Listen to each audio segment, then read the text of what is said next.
And one. Okay, we should be live.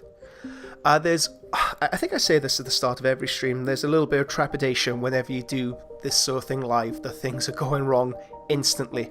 So guys, in the chat, anywhere that you're watching this, if you could leave us know that you can hear us, you can see us, and everything's going well, that would be pucker. Okay, so in today's stream, we have a lot to go through. It's one of those streams that's built and built and built and built. The notes for this has kind of spiraled. So the initial discussion point, 3D printing. Is it the future?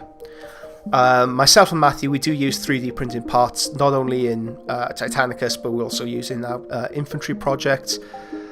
And you're seeing a proliferation of 3D prints, 3D artists throughout the community, creating not only bits for Warhammer miniatures, but companies with distinct models and model ranges and universes all of themselves, which is so exciting to see this new community, this new thing pop out of nothing, because 3D printing is becoming more accessible, it's becoming cheaper for the average consumer, it's becoming more user-friendly as well.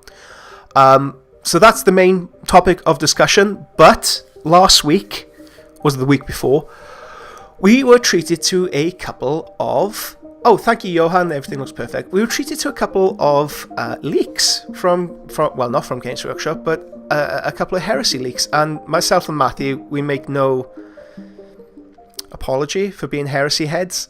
It's a modelling style I love. The Forge World community, the heresy community, is just a lovely thing to be a part of. So shall we have a look at the leaks, heresy leaks? Okay, so the first image we have up... Oh, sorry, I've lost you, Matthew. Let me bring you back up. Oh, where have you gone? Yes, I can hear you. Hopefully other people can hear you, but we've... Matthew. There you go. Sorry, that was completely my fault. I clicked a little button, which meant you left. But anyway, okay, heresy leaks. Up on screen at the moment is the Dreadnought in Sons of Horus scheme. Well, Matthew, I should ask you, I mean, what's your opinion on this box set? What did you first think when you first saw this? I thought, I told you so. Because I've been thinking about what is going to be coming soon for quite a long time. And that is that I knew full too well that things are going to be moving with the timeline of all the other releases, and that is that everything has gone on to the Assault on Terra, or Siege of Terra. So I knew it was going to be coming up to this. So Mark 6 armor, that was always going to happen. Do you think it's a bit unusual, Mark 6? You think it... Because when I think Siege of Terra Heresy, it's Mark 5. It's that... Yeah.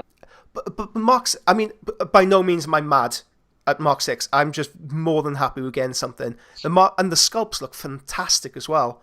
And I think people do get a little bit... I mean, my initial thing was, Mark 6? Oh, will that fit in with my Legion? I think we get a little bit too hung up on the specificities of armor marks. I mean, Mark 6 was available right from the outset at Isfahan. In limited numbers, sure. Raven Guard made extensive use of it. But we're talking about a Legion, which is... I mean, the Sons of Horus, well, they're like 300,000 strong at Isfahan. So there will be significant numbers of this mark of armor available there.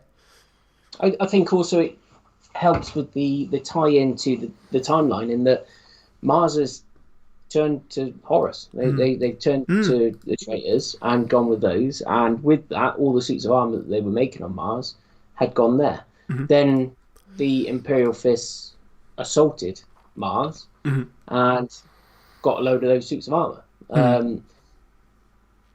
As the timeline's moving along, they're taking the opportunity to be able to introduce the other marks of armor. I'm quite surprised that from the pictures, at least, all we can see in there is Mark 6 armor. I was thinking perhaps there would be other marks of armor, like the Mark 2, Mark 3, or Mark 3, sorry, that's already available. But to have Mark 2 in there as well would have been good.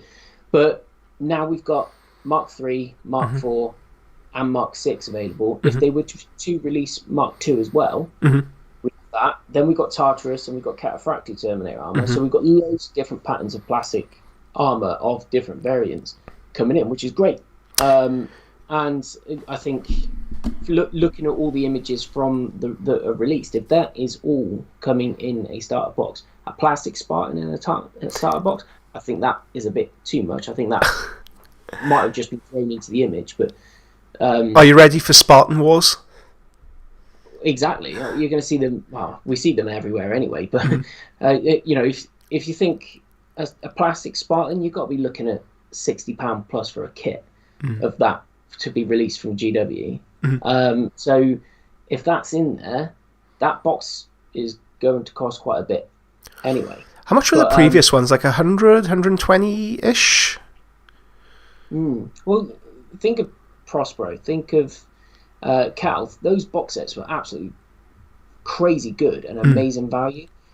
So if you were to think of what you got in those boxes, like 30 power armored Marines, 5 Terminators, 1 Dreadnought, a couple of characters, which you can see all of that in the rest of those pictures. Yeah. So that's great. I mean, you can see that there's 2 characters in the box on those screens. You can see that there's Cataphracti on those screens, so they could be included in the box. 30 Mark 3 armor, Mark 6 armor. I think the Spartan is a bit too much to go into a starter set, but hey, if it does come in there, great. It's brilliant. You're going to see Spartan Wars go crazy again. You know what? I'm wondering whether that will be the basis of all Land Raider kits in the Heresy. I got the feeling that it might be, maybe not in this set, but in future add-ons, a multi-part set that you'll be able to create a Proteus from, or you'll be able to create the heavy siege tanks from it. Possibly, but to do that, you would have to have so many different things. Like the front of the hull for the Spartan is completely different because it's got the drop-down assault ramp as opposed to the Land Raider Proteus chassis. They don't have the drop-down assault ramp. Also, obviously, the Spartan is longer. It's longer, yeah. Well. I'm thinking, so if I was manufacturing this kit, I'd want to try and make it as versatile as possible. I want to try and make as much money as I could off this base set. Well, for that, then you could do the base for the Spartan, the Typhon, and what's the other one called? Cerberus. Yeah. From that one box. Yeah, I mean, but I was clicking my heels when this turned up. The plastic Dreadnought in particular looks a lot better. It looks like it can actually be articulated. Multi-pose? Yeah, different poses. Do you think we can read anything into the 2 legions mentioned? The 2 legions actually up on painted up. So Sons of Horus versus Imperial Fists. Where will this be set? Will this be a Siege of Terror? Are we moving towards the Siege of Terror? Well, yeah. So Imperial Fists and Sons of Horus are 2 primary forces from the Siege of Terror. They could also be used as primary forces for the Mars situation as well. But the background in that is not red. So like the ground surface. So I wouldn't have said it was Mars. I would personally say that it is based at Siege of Terror because of the 2 legions that are focused in the pictures. It is just such a big lead-in to Siege. And if you think back, none of the released Black Books have taken over the timeline of the novels. So the novels have now gone on to Siege of Terror, and we're quite a few novels into Siege of Terror now. So it would be logical for the Black Books to go on to Siege. Yeah, I mean, the card game is currently running events around the Siege of Terror and around the narrative in the books. It would be lovely to have that step up, or maybe feeling like we're heading towards that in some way. Yeah, but I was absolutely clicking my heels when I saw this set. Hopefully, I mean, alongside the Praetors, alongside the other reveals we've been getting, hopefully it's a big end of the year for the Heresy. But yeah, there we are. I couldn't help but bring that in. It's a purely selfishly motivated topic, and since we have a former Forge World painter here, why not indulge a little bit? Okie dokie. So, what have we been up to this month? Right, let's bring that down. Let's bring this up. So, I have... I don't know what it is about Sons of Horus players. Whenever you play Sons of Horus, whenever you start collecting Sons of Horus, you inevitably make a Mournival. So I've painted up Abaddon. The Istvan 3 force I wanted to develop was based around Abaddon and his elite strike force of Bestarium. But I thought, okay, there's versatility here. What if at an event I needed to play Loyalists? All I'd need to do, really, is replace a character. I mean, I know Bestarium were primarily around the Warmaster and Traitor, but for the sake of the event organizer, to stop him busting a blood vessel for me to turn Loyalist, all I need to do is create another character. So Tarek Torgeddon was the first one of the Mournival conversion set that I've created, and you can see him up on screen spinning around. So this was using the Sons of Horus tutorial that's currently up on the Patreon, so I'm tentatively calling this Grimdark skin tone. It's a skin tone developed around Istvan 5, so it's been bleached of all colour, and it uses more mustardy tones and deep reds instead of magentas to give that kind of shell-shocked appearance to it. I know Space Marines are resilient, but after, was it like 60 days of unending battle? And I wanted to reflect that in his armour. It's broken up, it's beaten up, it's not as clean as it should be. The wolf cloak he's wearing around his head should be pure white, but it has like bits of grit and dirt, and it's become... I mean, even this cloak is looking a bit threadbare. So all these details are built into the colour scheme. Was designed around this idea to give a beaten, broken, bashed up Tarek Torgeddon just before he gets his head cut off. And outside the heresy, I painted up something from Curse City. So I have a couple of commissions for this, and it. You know, you paint so many Space Marines, you get a little bit sick of painting armour. You just need a reprieve, you just need a little bit of a break. So this is the guy I've brought in for that. It's the impossible to pronounce Glaurio Van Alton, who's a bit of a braggadocio. He's a bit of a swaggering SOB. The full tutorial for this, again, is available on the Patreon. It was put up yesterday. So if you want to know how to do the underglow, the suede coat, the grimdark skin tone, black metallic on there with a slight purple sheen, it's all there ready and ready to go in full glorious 4K. So that's enough bragging from me. And guys, if you are watching in the live comments, post up what you've been doing this month as well, because at the end of this show we do have quite an extensive... We were inundated with so many images that we couldn't host them all. And it's to go alongside the War of the Gods things that we've been running as well, which is a nice little segue into Matthew's work. Okay, so let me... oh, no, don't want to do that. Let me get rid of this. Okay, let's... There is a slight delay on me being able to see what's on screen, Miles. So whilst you're putting that up, this chap, Glario chap, everything about that model screams at me the voice. If you listen to the audio version of Titan Death, when it goes onto the Warp Runners Legio type, the Princeps voice that is representing the Warp Runners character in that just says that's the model for him in non-Princeps form. He just looks like that. The swagger and the extremely frustrating traditional British English voice. Yeah, absolutely. Right, okay, so up on screen at the moment is the rather impressive Warmaster Titan that I don't think has been shown anywhere else.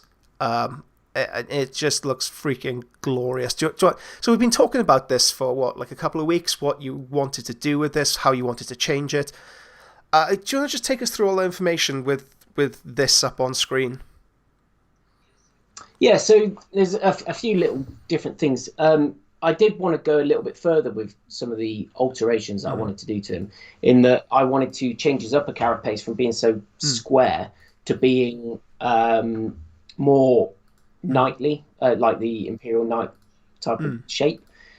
Because I don't think it would take too much work to alter the shape to the knightly warlord-esque beetleback type shape.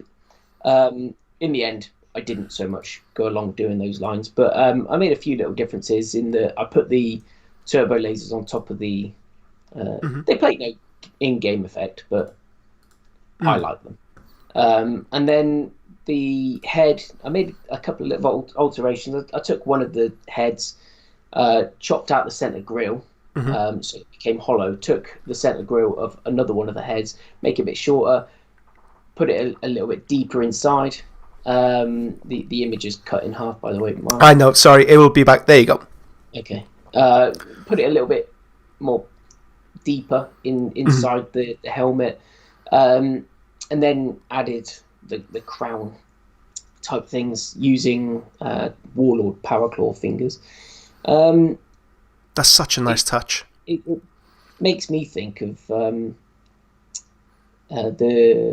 Witch King. Yeah. From Lord of the Rings. Yeah. Makes me think of that. And I just wanted to look a little bit more menacing to what the other Loyalist-esque heads. Also, because my Legio is Gryphonicus, albeit in a slightly different colour scheme, I wanted it to kind of reflect kingly type look to it. To say I am the biggest, baddest duelist from the Legio. SOB, yeah. Yeah. So yeah, I put those in, and I look at him and I just see guns pointing from every single piece of the model. It's very Warhammer, isn't it? It's saturated with guns. Yeah, exactly. So this guy's actually getting finished tonight because the second live stream lesson that I'm doing to the War of the Gods Patreon is getting broadcasted tonight, where I'm going to be painting the base. And I've actually the base is taken from a very good friend of mine's design. A 3D printed design?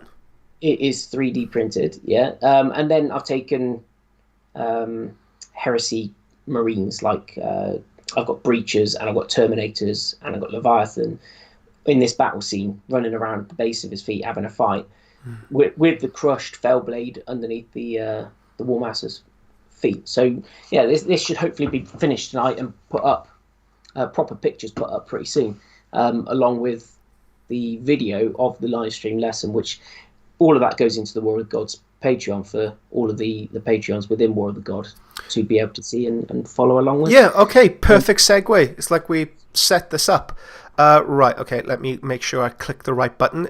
With the lag, do you want to talk a little bit about what the War of the Gods is, just in case people don't know, how they could sign up, how they could join in with it?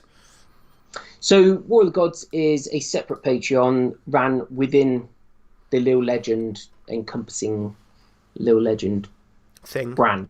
And it's all, at the moment, it's based on Titanicus, but every 6 months we'll change it to a different gaming system.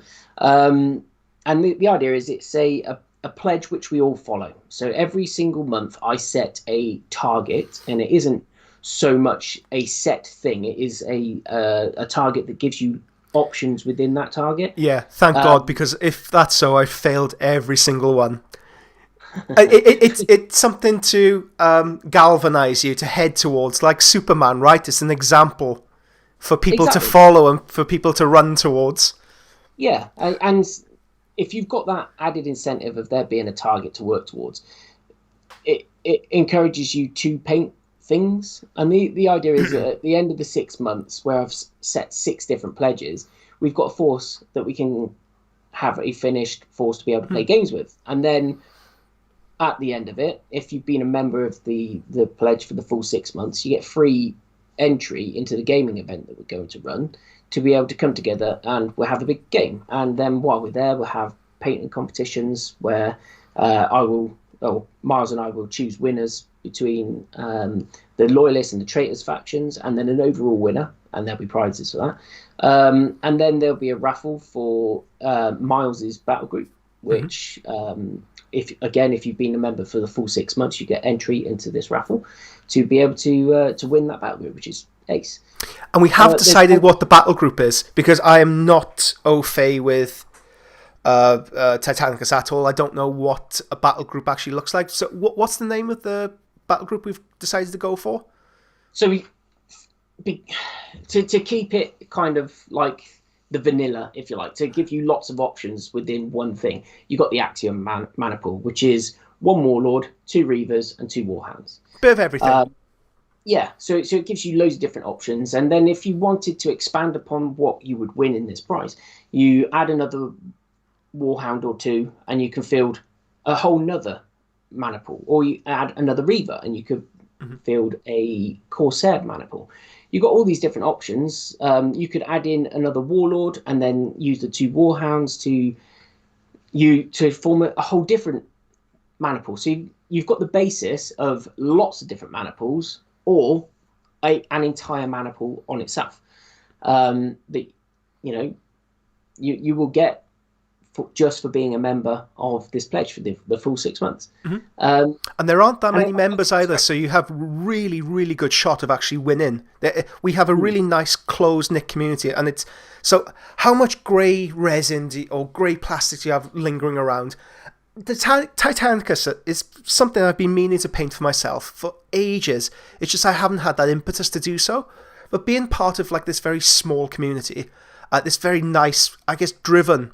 It's a really driven community because the amount of, you'll be seeing it up on screen now, the amount of progress being made. There's something in the back of your head that says like, oh, I gotta make progress here. I gotta keep up with the guys. And it makes you paint. Definitely. It's a lovely community that we've somehow just, I'd like to say we fostered, but I mean, it's the community members that make it what it is. We've just kind of like happened to get some really nice guys on board. Okay, so talk a little bit about what the Titans you'll be seeing on screen. These are all members' work. So they put up pledges, they provide photos of their step-by-step. We provide feedback for them to develop their skills alongside your, I guess it's bi-weekly live streams as well, showing people how to weather vehicles, tips, some really good tips on how to crank out very high-quality Titans. And just things that fit in with a daily routine, things that fit in with a budget, things that fit in with a lifestyle. Because not everybody can spend 8-9 hours on a single Titan. So we do tailor the feedback provided on where you are as a model and what time you have to feed into it. And perfect example up on screen here. Just the development of this artist from where he started to where he is now. It's really nice. So unfortunately, because of the amount of photos that we've gotten, we can't linger on each one, talking about them individually. So what I'll be doing, I'll just be relaying them over and over again. Matthew, if you just want to give us an overview of what you've done so far with the students, and what we are doing in the next month. So each month I put up 2 live stream lessons where people can join in on the calls, or I will then put it onto the Patreon so that they can see the lessons back again as well, which is really cool, because if you can't get on for whatever reason, I mean, some of the guys are from Australia, some are from America, Canada, it's all different times. They can't always get on, so they can still go back and see the lessons. And each lesson is another stage further. So it started off where we was just doing base skeletons of the Titans. Then we would move on to painting armor panels, and then we would do battle damage, or initial battle damage and weathering stages. And then tonight's one is going to be on basing, because that once you get the basing done, then you can lead on to secondary weathering, which you can push it to tie into the base and everything else. And then we're going to move on to extra details like lenses, laser weapon effects within Titanicus, all sorts of different lessons that we're going to be progressing onwards. A number of the students are not showing finished images because they are waiting for the other lessons to come. Things like the battle damage, which is up now, they'll be doing that onto it. Then when I put on the streaking and the different extra layers of weathering, they will then take those effects and put them onto their models to add them to the next stage. So it might be that in the first month they'll get a pledge finished to a certain stage because they haven't been shown the next stage to go on to, and then they'll start the next pledge and get it to that point. And then when I show and teach that next lesson, they'll go back and do that onto all their Titans as well. So it's not a case of not completing the pledge. It will be up to a standard to then wait to be taught the next stage. And it's a continuous ongoing process, which is really good because they can still learn and push their skills even when they thought they had something great done already. but there's some amazing painted Titans coming out already, which is amazing. It's just brilliant to see. I really enjoy it. Now, next month is going to be another Titan class or nightly class. And then month 4, we're going to be going to something completely different, to just painting Titans. And that kind of leads us on to another little segue, is that month 4, and I haven't actually told any of the Patreons this yet because I only tell them towards the end of the month. Month 4 is going to be more creating something to help you with your battles, and that is scenery. So I've been having really, really good conversations with Bronco Fish from Grimdark Terrain, and we've come up with a deal where if you are a member of the the War of the Gods pledge, you get 10% off the Grimdark Terrain sign up if you want to become part of the Patreon for that as well. And then, because you're signing up to that, you get all of the files from that Patreon to be able to then print scenery, which, again, funnily enough, leads us on to the segue of the 3D printing, which we're going to be going into. But the idea is that Titanicus is not just about having Titans on a battlefield. You've got to have the expansive of a tabletop to be able to enjoy your games as well. So I'm going to be going through how to paint and build various terrain pieces to help other people so that they can then print their own terrain for the game systems as well to enhance their gaming experience. So after that month, we're going to go on to other little bits. I won't branch off too far because I'm going to give all of the pledges away to different people, but it's all going to include little links to little things that we can utilize to push our Titans to a whole different level to what we just normally see on a tabletop. And it's not just about painting, it's about modeling as well, because the narrative of the game system is so strong, so big and important to so many of us that the Titans look great, but if you've got a war going on around their feet between little tiny ant-sized superhuman warriors, it's just going to enhance that whole game system even more. And then if you've got amazing scenery across the table as well, it just turns the game into such an amazing situation.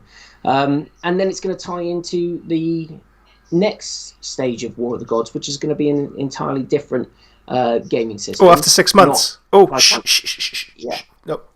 But it all segues into each other and helps to develop and enjoy the hobby all together, which is exactly the way that I want it to be. And I love playing Titanicus. It's my favourite game system. I'm really enjoying pushing my Legio to the next level, and I'm really enjoying being part of this Patreon to be able to enjoy it with other people. Guys, how many of you out there have played Titanicus? Apparently, the designer of it, he had something like 6 months more than he normally got.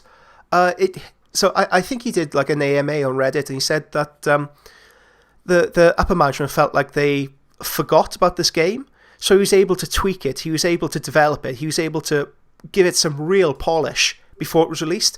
I've heard nothing but good things about this game. So guys, who out there is a Titanicus fan? What Legios are you collecting?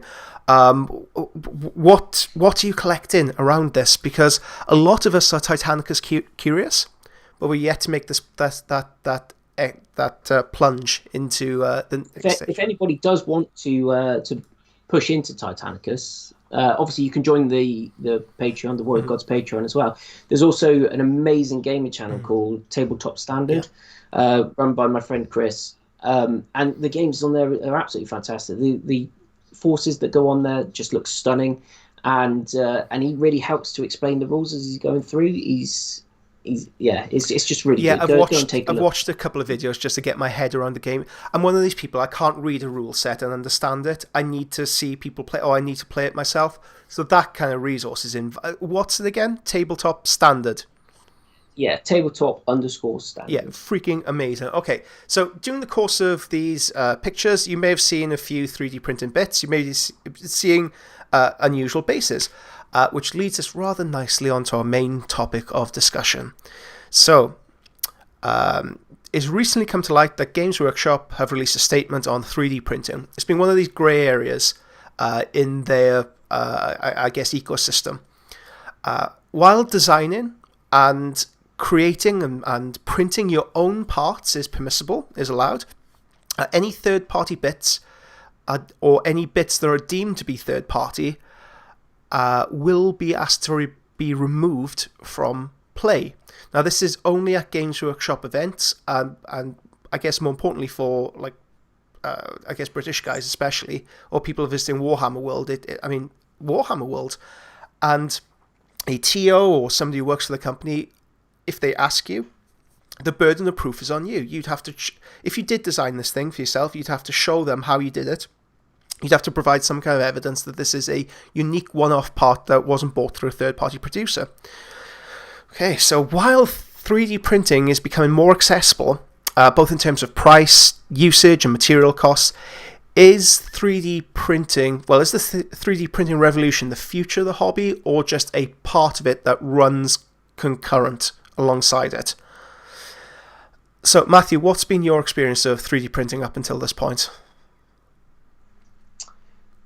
You see it everywhere. It is absolutely everywhere, and because there is so little available, especially in Titanicus, there's so little available in terms of terrain and other things to add to your miniatures. You see loads and loads of people going and putting their own time into designing all of these different bits and pieces, and to me it absolutely enhances my hobby enjoyment. End. The whole thing of, is it naughty to be using GWIP? I guess in some ways it is naughty to use the IP, but no stuff is available. It's not available anywhere. So these people are producing these things from non-available pieces. So the image that we see up on screen is from Battlebling, and they have an Etsy store, and they provide classic 80s, 90s inspired Warhound chassis, kind of like the older Warhound chassis. And they do design bits like demon engine parts, flails for arms, weapons. So with the Warbringer that was recently released, there's a part on the top of it. Or is it, one of the knights needed a little extra bit to swap between them. Now, Games Workshop doesn't provide that, but Battlebling, they were able to 3D design one and bring it to a commercial market. With those sort of services, I don't feel like it feels like it's coming from a very honest place, that they're enthusiasts. They have the ability to produce things a bit like a conversion. So you see a miniature, you want to create something new, you want to create something unique, something that matches what you see in your mind or what you've previously had, and you're creating something to fulfill a void, a gap. With 3D printing, you're able to essentially replicate that and produce files for that for other people to enjoy. Battlebling at the moment, they are they print out their own designs, they print out their own resin pieces, very high quality. The chassis on the back here, very little mold lines, very little cleanup. So these parts feel like, or these manufacturers, they feel like they come in from, perfect, Grimdark Terrain, he's in the comment section. They're coming from a very honest place where they want to recreate something from a universe that they love. I think the cons of it come when people want to 3D print files of models that already exist. So a Spartan tank, just say, for example, how you're able to take a design that already exists, that's already on the market, that you can buy already through Games Workshop or third-party vendor, and then print that out. That does feel like copyright infringement. That doesn't feel like you're trying to enhance your hobby. It feels like you're trying to get something for cheaper rather than supporting. I mean, think what you like about Games Workshop as a company. They own the IP. A lot of artists have spent time developing this. The pricing is a separate issue entirely, whether you agree with it or not, especially for the Australian guys. I mean, that's a whole other subject we need to consider. But at the core of it, if there's a product that you enjoy and you want to support, I think you should support it monetarily. So that's where things start to become a little bit muddy, because these 3D files is a bit like music sharing. Back in the noughties, it's easier to get files. If you have a 3D printer, it's easier to get these files than they would be to go out and buy the miniatures. I think the music industry cottoned on, well, fairly slowly, that it's ease of use. So if you can get music easier, people will gravitate towards that. I mean, look at Netflix, for example. I don't want to download movies off a dodgy website. That'll take me like 3 hours to get. I would rather pay for a subscription service where I'm able to just click 2 buttons and watching that movie.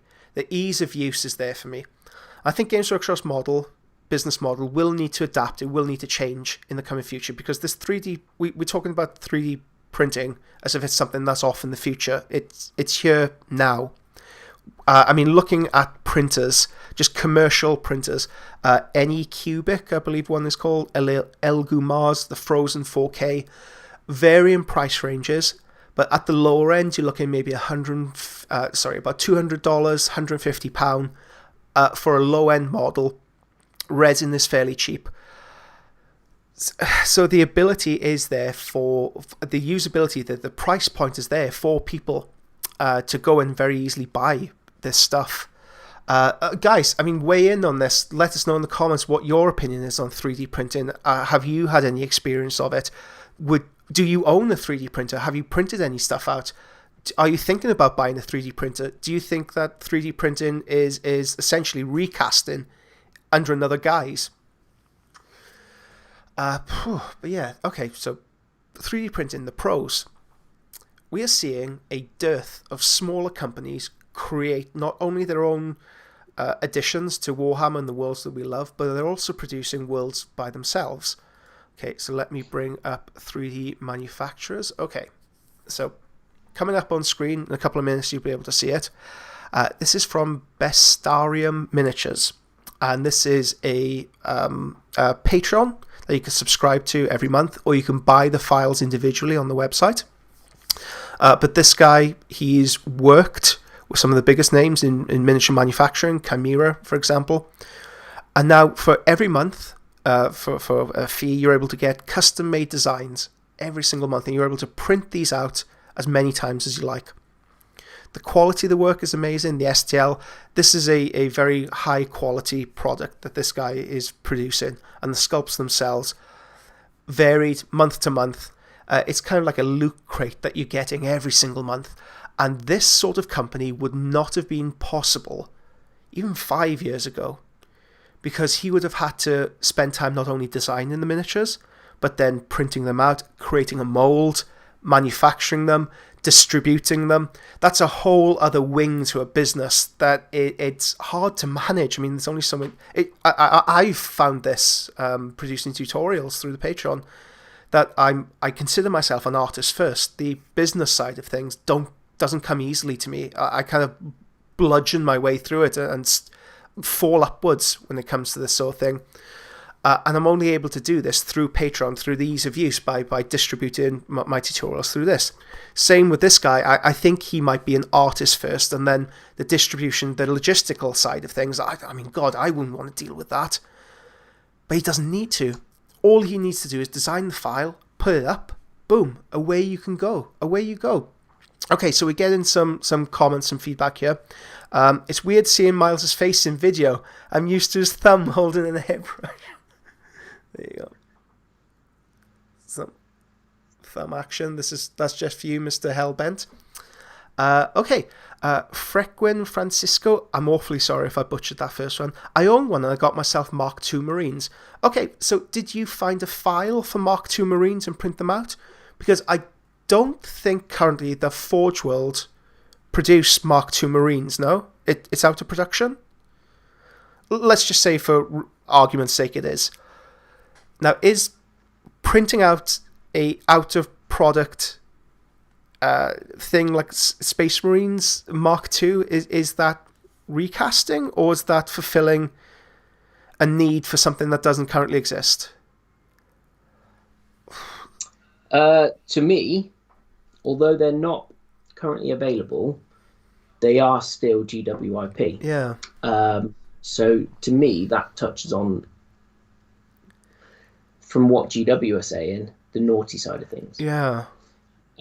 Because that is their IP. But somebody has taken that design of Mark II and turned it into their thing. So it's that is copying GWIP, but altering it to make their own design. Yeah, it feels uneasy, doesn't it? I mean, Francisco, how do you feel about? Yeah, because they're no longer available. So we up on screen at the moment, there's a Titan head from Battlebling. This does not exist currently. It exists in the lore, in the background. I believe there was a head produced in the 80s and 90s, like an old metal one. But you currently cannot buy this whatsoever. You'd have to convert it in some way, or you could buy this.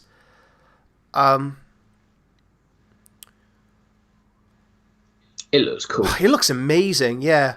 It looks freaking amazing. I mean, I've seen the actual printouts of them as well. And again, this... So, I mean, Francisco, for example, he's coming from an honest place because he wants... perhaps he's doing a White Scar army.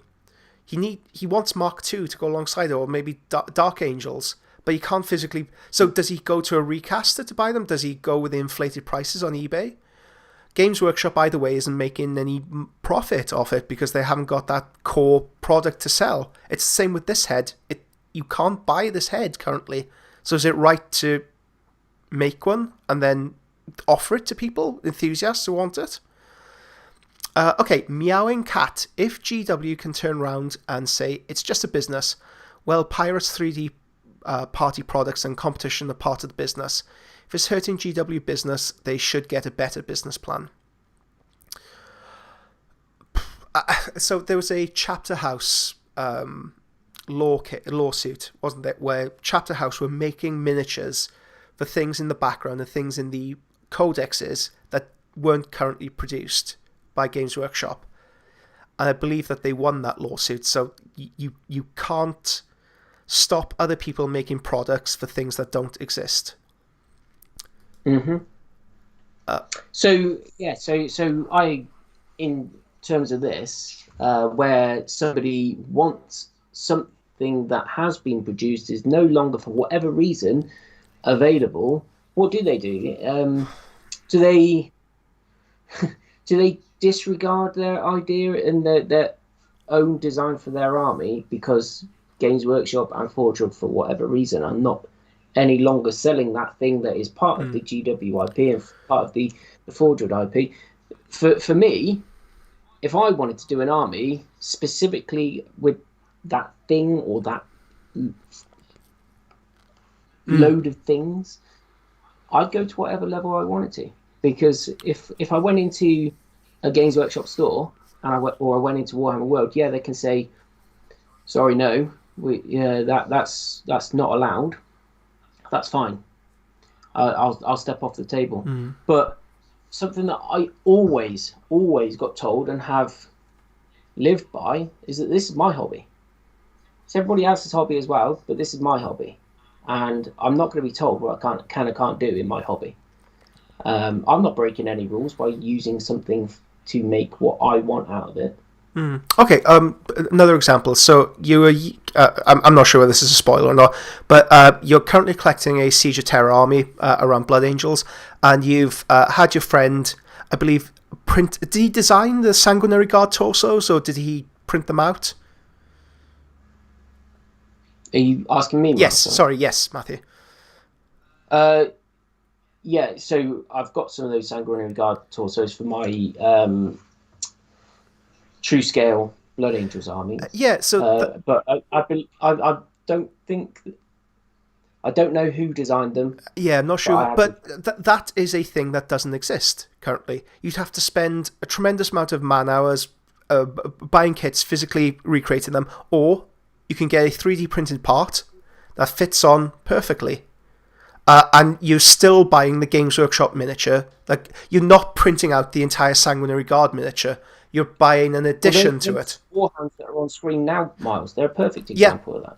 Yeah. of exactly what you're saying. Mm-hmm. You've got a GW plastic frame Yeah. underneath it. You've paid Games Workshop for that Mm-hmm. plastic frame, and then you want a specific look to it, Mm. so you've got this other part as well and added it to it. Yeah.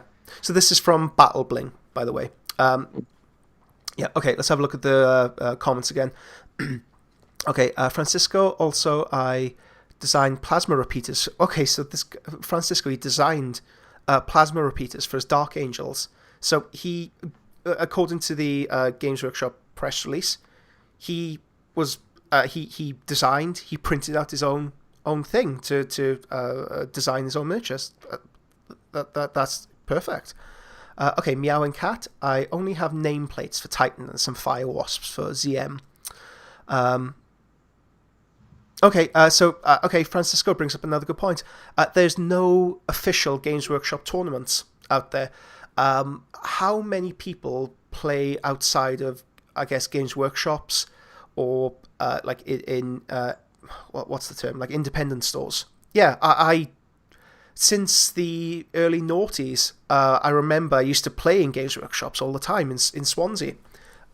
It got me hooked in the hobby, got me hooked in the community.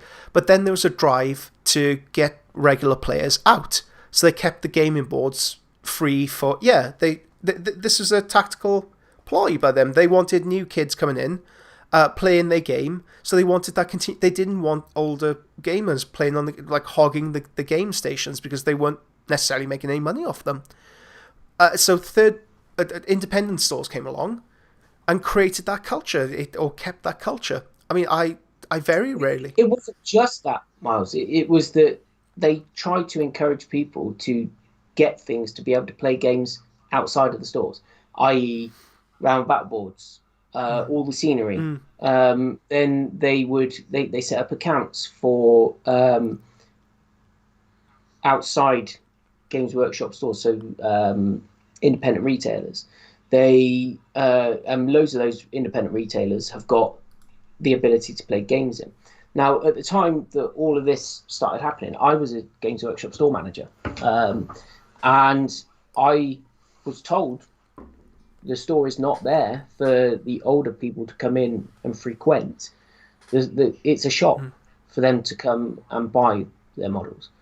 And if you want to do other things for them, that's great. But primarily it is there to get more people to come in and get into the hobby. Now, that's one thing that Games Workshop can do over almost every single other gaming producing industry, is that they've got the shops out there, all those shops around the world. Yeah.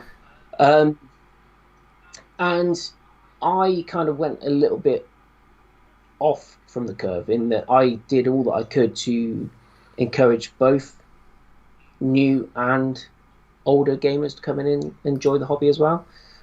So I made sure that there was time allocated for my veteran gamers to come in and enjoy hobby as well. But they also knew the times that were specifically for the new people to come in.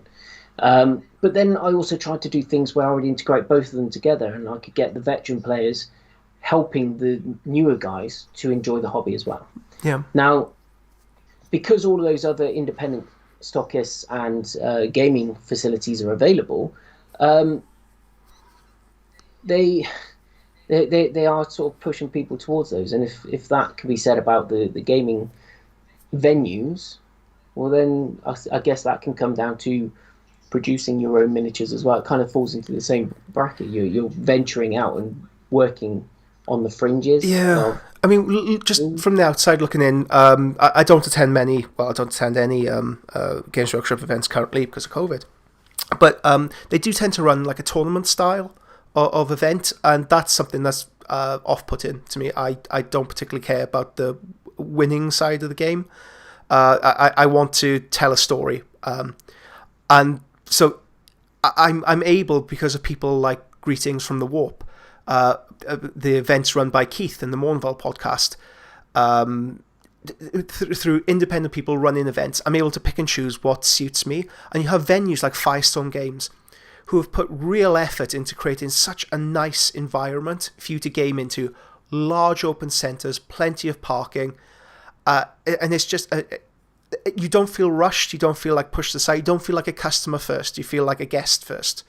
A hobby. Hobbyist first. Yeah, exactly. You're invited in as a hobbyist. Yeah, absolutely. Okay, up on screen. So move the conversation a little bit forward and backwards, I guess. So I've been looking for 3D printed images online. This really caught my eye. Okay, by Stephen Dawes. And this is the Dreadclaws. Okay, Epic. So if we have a game system that's been dead for nearly 20 years, I want to say. When did they kill Epic? 2008-ish? God knows. Let's say 20 years. Why not? Why not? So it's been dead for a long time. Is there still I guess, a moral imperative not to go with pure 3D printed armies in this case? Because it's been dead for so long, it's been unsupported, that there's the only way you can get these products is through second hand or third hand. But you have new designs like Dreadclaws, or you have just new things you want to add to the game. Is there a moral imperative to not buy these because they're IP owned by Games Workshop? I think that comes down to the whole thing that they're saying of, if you put the time in to design it, then that's fine. If you have taken the GWID IP and shrunk it, that could be classed as being naughty. If you're then making money off of it, that also could be deemed as naughty, is what GW is saying. Now, in terms of Epic, that game system isn't available anymore. No models are available for it anymore. And I can look at this in the same ways that certain groups in Australia were told they're no longer allowed to sell books, where people have written rules for armies and factions and all sorts to make the game better. And there is no doubt about it, the game becomes better because of what the play testing they put in and the background and levels that they've gone to make these things. I mean, it's Oz 30k. Let's shout them out. It's Oz 30k, and you can find all these rules are available for free PDF on their Facebook page. They were selling them as books, and the quality was up there with the Titanicus rule books and books. Absolutely. But the cost of them only covered the manufacturing costs and the post and packaging. They weren't making any money off it. No. But GW turned around to them and said, you're no longer allowed to sell these. Even if you're not making any money, they turned around to them and said, you're no longer allowed to sell these. And you're going to get in trouble if you carry on doing so. Which is why now they're all available to online. They're not making any money off of them at all. You can just get them. Which is... I like a bookshelf full of really cool looking books. So that has kind of damaged my hobby. I'm able to retain information a lot better by physically reading it. I mean, there's something nice about like late at night, just curling up in front of the TV and flicking through one of these books. I mean, they've recently updated. Yeah, exactly. I mean, they've recently they've added another thing where you can have like Black Pariahs. I mean, that was the one that really stuck on me. Black Pariah is such a cool name. Yeah. Or if you want to see these rule sets, if you want to see the rule sets, they're available for free by Oz 30k in the description of the Facebook page. You can find it. Okay, let's have a little look. Keith Townsend. But that can also come down to these epic models, Mark. Yeah.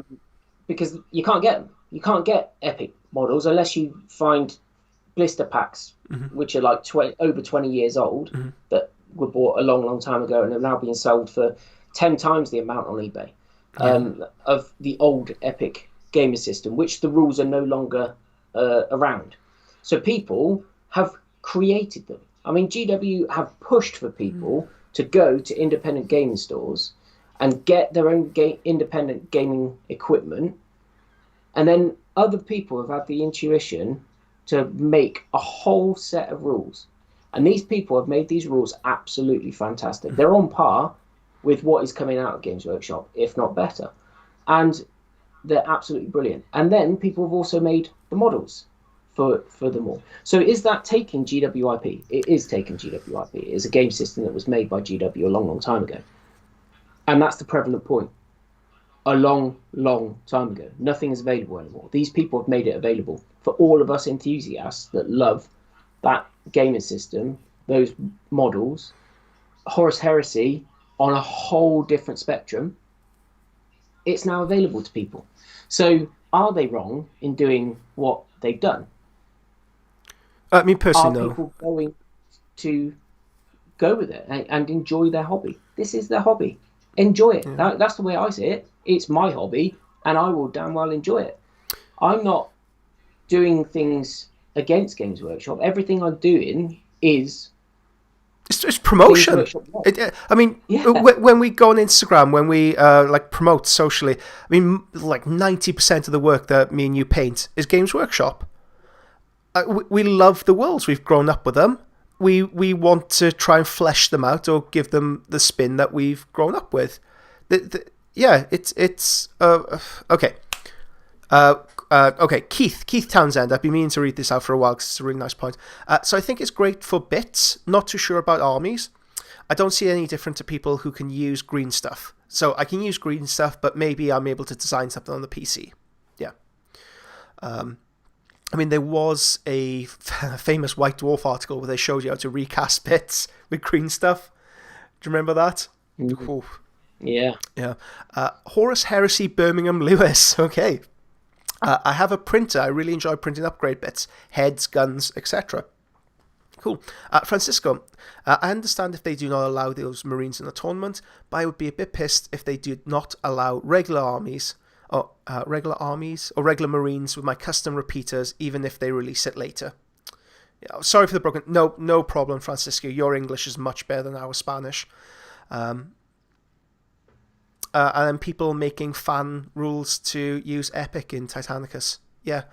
Okay, so let's move the conversation on to the next point. We have... So this is by Lauren Afirion. I'm awfully sorry if I've mispronounced that. And she runs a Patreon. A phenomenal Patreon. Like, absolutely amazing. Oh my God. The things that she produces are on a whole different level from so many different people that design things. And I have had so many people recommend her. Yeah. Or people that are really, really big in the industry have pointed me towards her work because it is so good. Yeah. So some patrons, I guess some designers, they're designers first. They don't necessarily understand how to create or how to translate their work from 3D into like an STL file to make it printable. Lauren isn't one of those designers. They print perfectly. The work I've seen her produce, like month on month, is beautiful. She's a fan of this universe. She's like a deep lore nut for this kind of stuff. And she's felt so moved by the stories, by the universe, that she's wanted to produce her own version of it, just in the same way you can take a miniature and we can paint it however we want. We want to express how we feel about this weird hobby we're all part of. Now, is having the IP... Okay, let's put it in more inflammatory terms. Is taking the IP that exists, twisting it to your own ends, and creating something new, is that profiteering of Games Workshop's IP? Look at those images on that screen. Which ones are Games Workshop and which ones are not? They're all not, right? The Warlord, maybe? Okay, so which ones are based on GW models? So the Warlord, definitely. The two robots that sit on top of the flyer, they bear resemblance to the Knight set, and they bear resemblance to the Iron Circle. And then the ones on top, they do remind me of Thralls for the Mechanicum. But they're designed... They aren't copies. She hasn't taken a Knight, scanned it, and put it up. She's designed and these from base level up. Exactly the point, Miles. If you think to the Chapped House Studios thing, everything that they produced were based upon, almost everything was based on GW models, but they were conversion parts to make them slightly different. That Warlord looks very, very similar to a Warlord. Is it called a Warlord? As she released it as a Warlord. Those robots, one looks like a Knight. I have seen the other one that looks a little bit like the Iron Circle. I've seen another one that looks like that, but way, way bigger. You're talking 28mm scale Porphyron type size, and it's completely of her own design. Although I could be wrong, it might not be hers, but I think it is hers. It isn't. That is not a direct rip-off of a Games Workshop thing. So yeah, Meow and Cat. Yeah, I know they did, and that's kind of exactly the point that I'm getting. This is not taking a GW product and then casting it or printing. This is redesigning it or taking a base element and making your own thing from it.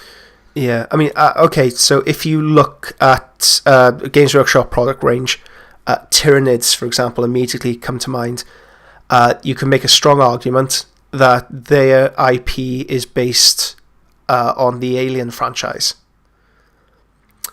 When you look at Imperial Guard, they bear hallmarks to other sci-fi traditions. How much do you want to pull on this string? How far back does the inspiration go? Well, I think Grimdark Terrain has just summed that up perfectly. Lauren speaks the design language of the universe fluently and takes it beyond. That's why her stuff looks recognisably Warhammerish, but isn't just another Space Marine Patreon. It's not profiteering because her designs are unique and so well received. And that's exactly the same, by the way, for Grimdark Terrain's stuff. It has been expanded upon. If you think back to Forge World, back in the early days, what did they produce? Conversion kits. Yeah, tanks. And big-ass miniatures. Yeah, and that is exactly what all of these people are doing.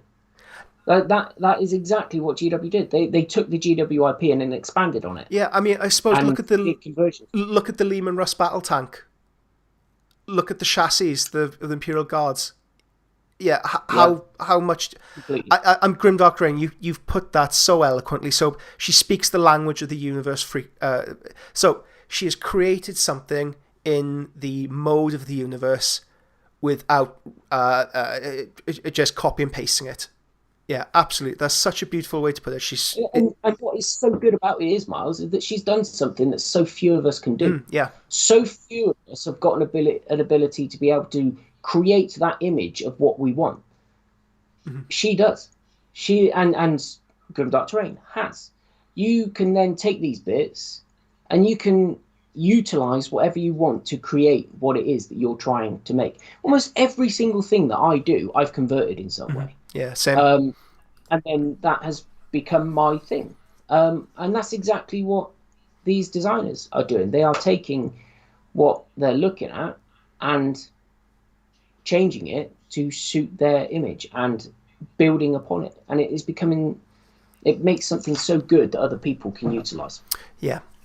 So last image I wanted to post up on this topic from Bestarium Miniatures again.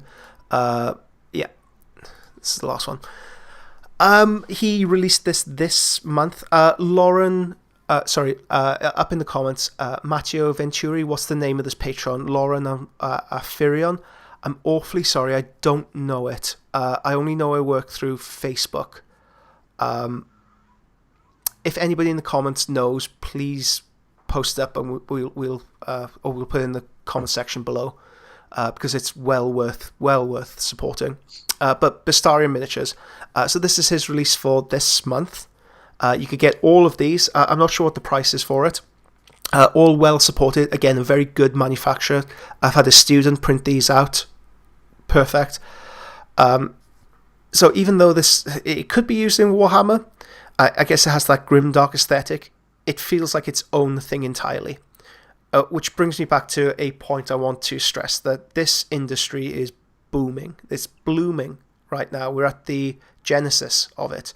And we'll be seeing more and more people get into this and more artists express themselves through this. I think this is, alongside Lauren Firian, and this is one of the better examples of what can be created, what can be possible with 3D printing. It's not a rip-off. We aren't scanning already available miniatures. We don't want to get miniatures on the cheap or on the fly. We want to see individual expressions of artists working in a new field. I think so whenever we do a topic like this, I like to put it up on Facebook to kind of like get the mood or feeling of the wider community. And Matthew Swift wrote a really, really a nice reply. So I want to read out verbatim. As with all technologies, it comes down to proper application. For one-off character, customizable character models, and small, low-volume production, absolutely, it's the future. But even on its best day, additive manufacturing will struggle to compete with injection molding on a cost model basis, with no current projections for the technology in place, it in line to hit the same rate of production at the same scale as with a well-maintained IM line. I guess that's talking about the logistics of building a company. There are highly rapid technologies like Carbon M1 and other polyjet technologies, but the printer beds at times are still much slower. So yes, it's part of the future of the hobby, but I highly doubt it'll become the future. Give me one moment, I need to cough. Oh my gosh, I'm so sorry. Oh, allergies. I'm awfully sorry, everyone, for that. Yeah. So I think that summarizes it perfectly. That it's not the be all and end all. It won't become the all encompassing future, because I don't own a 3D printer. I don't want to own a 3D printer anytime soon. It seems like such a ball ache with the different resins, curing times. I mean, we know the same 3D printer. He's printed out parts for both of us. It's a hobby in and of itself that you need to dedicate yourself to. It's like airbrushing when you first start up. There's a lot of hidden costs and hidden frustrations that come to it. I'd much rather buy something pre-made, pre-sculpted, I just want to buy a product rather than buy a file that I'd need to massage and print out myself. So for the moment, 3D printing isn't for me until it becomes more accessible. I'm thinking idiot-proof. I use a lot of Apple technology. For that very reason, I don't want to have to know the inner gubbins of a computer. I just want it to work. Yeah, at the same time, it's exactly what Meow and Cat said. GW could effectively send a C&D to create I think that's supposed to be a CAD design, to any creator. Or C&T, sorry, cease and desist. Oh, right, okay. Then I read that completely differently. What you were just saying, Miles, GW could send CAD files to people to be able to print at any time. That could be one look at the future. People could print their own models, which they pay GW for the files for. Yeah, like a subscription service. That could be one. Yeah, that could be one way of going forward in the future. But when it comes to it, I, like you, am not in the realms of owning my own printer. I think everybody pursues the hobby differently. You and I are predominantly painters. I am also a gamer. I love to game as well. But predominantly, we are painters. I can convert. I can sculpt. I can do these other things. But every minute that I put into doing that, I'm not producing painted models. And I am somebody that refuses to play with unpainted miniatures. So because of that, I have to get my stuff painted. And if I'm then putting all my time into converting and sculpting things, then I'm not going to be putting that time into painting models. There are people out there that put far, far more time into sculpting and converting things. There are certain very, very well-known people on Instagram and Facebook. Lux Thanator is one guy. Just every time he updates, I love his sculpting work. And is it Anfarius? Anfarius, yeah. Edgar, Jack, yeah. Edgar Swarovski. He does a lot of 3D stuff.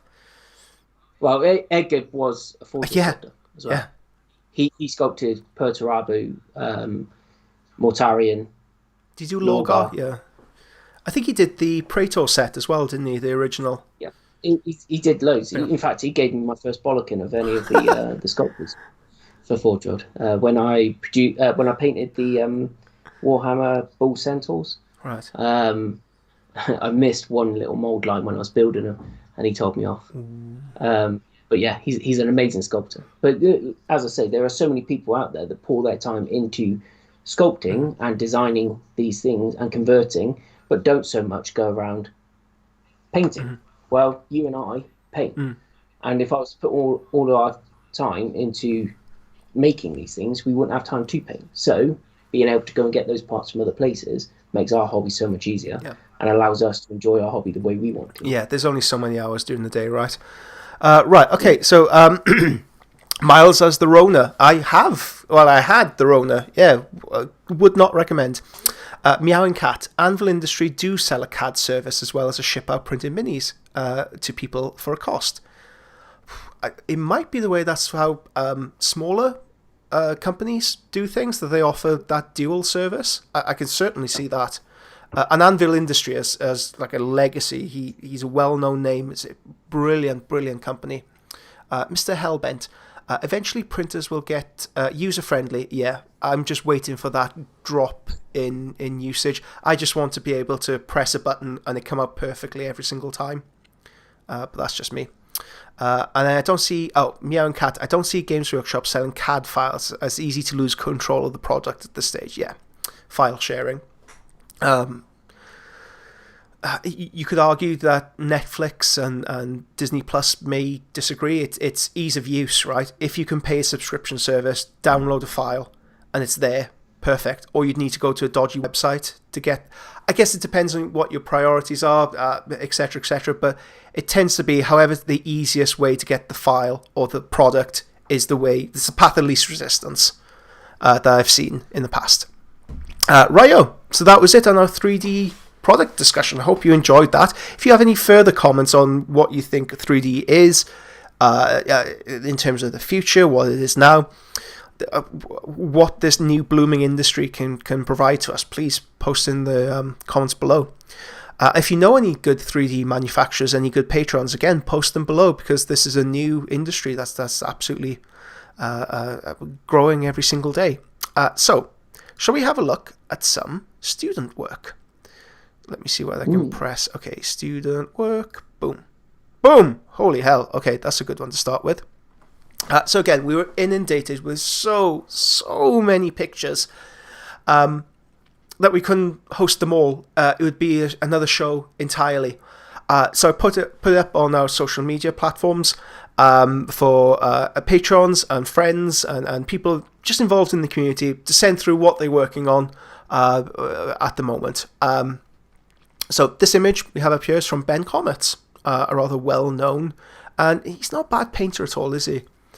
So this is very much a study in non-metallic metal, and holy hell, I mean, every single surface has something going for it. I mean, one of the things that immediately leap out to me is the difference between the back exhaust vents, kind of like that cold black gold that he's used, in comparison to like the front furnace, which has more of a reddish appearance to it. Yeah, it shows different materials, doesn't it? Yeah, and even so, like the stripes. I mean, you've recently been looking at you've been researching non-metallic for your Sanguinius project that you completed. And one of the things that I'm developing an understanding of is the kind of bounce reflections the metallic objects give you. So it's not only that first point of light where it hits you, it's the development into shadow and then that secondary ambient light. And I think Ben has some really... I think this is the kind of image you can study. So look at the exhaust vents, for example. So you have the light, the primary light at the very top. It develops into a darker shadow, then a slightly brighter, higher value, and then when it curves right the way down to the bottom, it has that bright light highlight again, which feels a little bit counterintuitive, but it's that bounce effect that gives it that non-metallic effect. And that bounce reflection carries right the way through the exhaust vent down into the body of the beast. So it's a wonderful image to I mean, he's the kind of artist that you can spend a lot of time studying to improve your own work with. I do. I study his work. I think he's a brilliant artist in that. Oh my, yeah. I mean, I remember when he did stuff with painting Buddha. I mean, it was some of the first, I guess, painting tutorial materials that I ever found out there. They did stuff on DVD. They did stuff on Vimeo. I think it was Vimeo. But yeah, it was like the first introduction to this new world of higher level miniature painting. Him and Jarhead, like Roman Lepat. Absolutely brilliant artists. Okay, let's move on. Oop. No. Student work. Okay. So we have Jason Ardito. Is that how it's pronounced? Hold on. Jason Ardito. Legio Volpa. So this is from the War of the Gods, the side Patreon that we're running for Titanicus enthusiasts. Yeah. It's bloody great because Jason has done 2 Titans for each one of the pledges so far. It's rather than just doing 1 each time, he's pushed the boat out and done 2 each time so far for the first 2 months, which is great because he's going to have a huge battle force in 6 months' time if he carries on at this. So Jason, I'll be sending you something as well as like a well done for what you've been doing with this. So I'm collecting Legio Volpa as well, and I'm not going to lie, I've been using this as inspiration because that red and purple and bone color scheme, it's so goofy looking, but he has made it work, and I've been taking inspiration from it. I think why it works is that the carapace isn't just one solid color, it's dappled, like that red effect he's able to produce. And it's something I wanted to bring into my own Legio. So this worked as inspiration for me, which it's a bit unusual because I'm one of the instructors on there, but holy God. And the water effects that he's got on his base as well. Did you guide him through that? No, I haven't done anything on water effects or anything like that on it at the moment. But one of the points that you just said there, Miles, in that you are picking things up from him as well. It's one of the best things about this Patreon is that although we might be considered subject matter experts in that we are the instructors in this, we are still a part of the community and we can still get worked up by what other people are doing and find things that can help us through what our students are doing as well. And it's something that I've always maintained and said forever. The person who thinks that they're too good to learn is the biggest fool, because there's always something you can learn. I've also said that I am somebody that thrives off of other people's enthusiasm and passion. And if I see enthusiasm and passion coming from people's work, it's going to drive me to do something else as well. At the same time, if I see some of my students producing better work than what I am, it's going to push me to up my game as well. Oh God, this group has done that. I mean, every single post that goes up, I feel like, oh God, I have to pull out something special here. And I mean, Jason's been a long time patron of Lil'Legend Studio, and just seeing how his work has progressed over the years has been, I mean, it's a little bit humbling just seeing how he's dedicated himself to become a better painter. And this is the fruits of his labor. I mean, look at this freaking amazing work. Right. It is. I mean, we can see so many people coming in with so many great looking battle forces, and it's going to make all of our hobby that much better because we can enjoy it on the tabletop as well. And you're currently undergoing a photography course, aren't you, Matthew? Well, it's not so much a course, but at the moment, but I am pursuing photography in that I am getting guidance at the moment from other photographers that work in the same place as what I do. Great. So I am getting official lessons off of a proper photographer who is also a hobbyist as well, and a friend of mine in America who's moving to Germany, and he is a photographer instructor, and I'm going to be getting some lessons off him. So you'll be well versed in taking photography by the time this event occurs, so we'll have some amazing photographs of everybody's gorgeous, and we'll be able to see all the mold lines and all the little details that we should have cleaned up that we could. Yeah, but that comes down to my editing skills. And getting those out. Yeah, blur everything. Okay, up on screen we have this gorgeous Sons of Horus Leviathan by Keith Townsend. Again, a long-time student. somebody who over the years has dedicated himself to becoming a better painter, and my God, does it show. And he's also very recently started his own commission painting business called, let me get this right, Grimdustrial Studio. So he specializes in grimdark painting. So if you have any commissions that you need done, 40k, 30k, if you want to grimdark anything, get in touch with Keith, because I mean the work speaks for itself, just how good it is.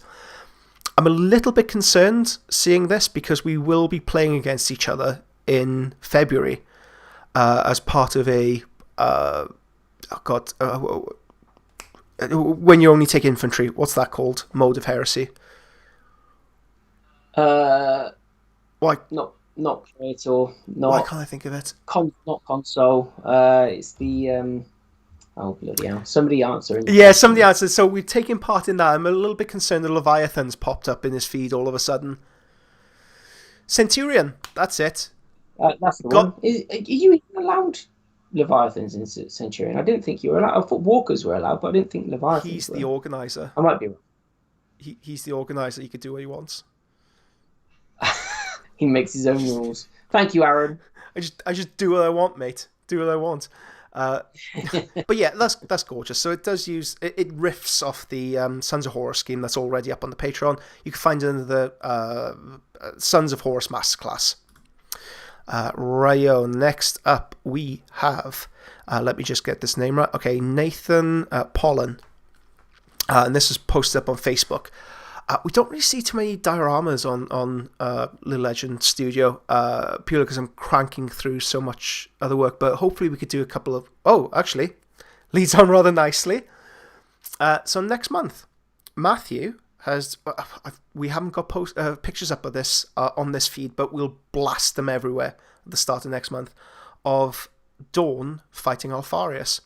So Matthew will be taking us through the Alfarius armor, how to do the reflections, how to do the pale spear, how to do the cloak, venom spheres, and he's also produced a PDF tutorial to go alongside this for Dawn. So we'll have the full scene completely covered, which I think it might be a first for creating a diorama piece on Lil'Legend Studio, and it's definitely the first kind of like major piece of work that we've got from you. So I mean, editing the materials for it has been such... I mean, the Lizardman tutorial, Lizardman Blood Bowl team, I've recently been posting up. That was completely ripped off your Alfarius video. Completely, utterly. So I feel to make things clear, I did make videos for Alfarius and for Dawn. However, I will say at this point, I am 100% learning, and there were faults in the Alfarius videos. However, we did promise it was going to go out, so it's still going to go out. Come Dawn, that I thought that I'd made massive progress in it, but there were still things that were picked up were not being so clear, and because of that, the quality wasn't good enough to be able to put out. And therefore, we have turned it into a Patreon, so there is still guidance to be able to guide people through how to do both things. So there's one set of videos, there's one set of PDFs, which you can utilize to create the entire scene. Piece. Yeah, just part of the learning curve. Just, I mean, even from the Alfarius videos, I was still able to produce that Lizardman tutorial. Yeah, exactly. And, you know, in my defense, and for the last 6 months, I have been learning this all on myself because we haven't been able to go anywhere. Yeah. Miles and I have spoken. Miles is going to come to mine and have a look at a few bits and bobs and see whether we can make it work in better ways. And also I have spoken to a certain photographic professional that I know who has told me one very basic thing to check on my settings, and it seems to have helped. So future videos should be that much better for it. Although I did just go and spend £3,500 on a new camera to be able to try and remedy the fault, which I might not needed to do. But hey, yeah, anybody want to buy a $3,000 camera for $2,000? Get in touch with Matthew. He's doing a deal at the moment. But yeah, this Dreadnought, I love not only the painting but the scene itself, the way it's been photographed. I think it from that first World Eater leading into, it's just a really nice flow to this entire diorama. And it is something that we need to, well, I certainly need to start producing more of for the Patreon. It's a lovely, lovely scene. Really nice work by you, Nathan. Right, for the last one, Johan, you're going to... This is not for kids, so if you have a sensitive stomach or sensitive disposition, look away now. Why, Johan? It hasn't come up on my end yet, so Why, Johan? I can't see it. Why? Just give it a couple of seconds. So, Johan, long-time student, we talk quite frequently about what miniatures you can display, what miniatures you can show to your friends and family. Because I think there are some pieces you can put on the mantelpiece. I mean, you look at the... I can see your face. When you look at... I wouldn't put that on my mantelpiece. When you look at Russ and Magnus, I think that would be a really nice centerpiece for maybe... like. I mean, you could show people it. You can't show anybody this. No. What is this? So this is from Creature Caster, and it's Johan's masterpiece. Cheers for that. It's midsummer themed. There you go. As in, not a lot of clothes because it's hot? I think it's the film. Oh, right, okay. Thank you for that, Johan. Thank you a lot for that. Beautiful skin tones. How to make somebody not be able to talk. Yeah, beautiful skin tones, beautiful varicose veins, lots of detailing. Let's put it back on a nice, pretty image of nice, safe Ben Comets again. Okay, and that's it for today. Thank you so much for watching, guys. Hope you've enjoyed the conversation. Hope you've enjoyed the diatribe into Horus Heresy leaks. The discussion on 3D printing, I feel like we hit a few awkward moments that don't really have a definitive answer, which means it's a conversation worth having. So if you would like to know how to paint anything that you've seen on here, please follow along the various patrons. Lil'Legend Studio Patreon, vast library of video tutorials, PDF tutorials. Matthew Kane is very, very much being highlighted next month with this tutorial, with the duel he's produced between Alfarius and Dawn, and chef's kiss it is. And then he'll be putting that $3,000 equipment to good usage on future projects. And running alongside that, there will be Art of Compromise, so how to produce miniatures under 20 minutes or so. We'll be looking at the Cursed City characters, which will run a little bit longer because you don't want to crank out a character in 20 minutes. You want to luxuriate a little bit. But there's also footage for either a Space Hulk tutorial or something else I'm completely blanking on. But it's big and good and exciting, and you'll love it. So, Matthew, thank you so much. Natural. Just before we go out, there's it's worth noting that slightly different way to doing things is the smaller sized guides that have been coming out every now and then that we're going to be doing. Rather than just being massive guides, every now and then we're going to be producing smaller, more individualized guides. Like last month I did one on laser effects, heat bloom and heat burn. So you don't have to go through entire files to find one specific thing that you want. You can just look at that file, pick it out and say, I want to collect that guide and that guide and that guide and that guide. Boom, there's my collection of things when I paint these certain things. It might just be so. Yeah, quick reads. Quick reads, we've called it. The laser effect one is great as well. I mean, they're both great, but yeah, I really, because I don't tend to do much laser effects on my own stuff, but reading through that, yeah, gotta give it a go. Yeah, quick reads. Yeah, that was the other thing I wanted to mention. So thank you so much for joining me, Matthew. My throat is red raw now. Guys, thank you for joining us. I'll catch you soon-ish. Take care, guys. Bye-bye.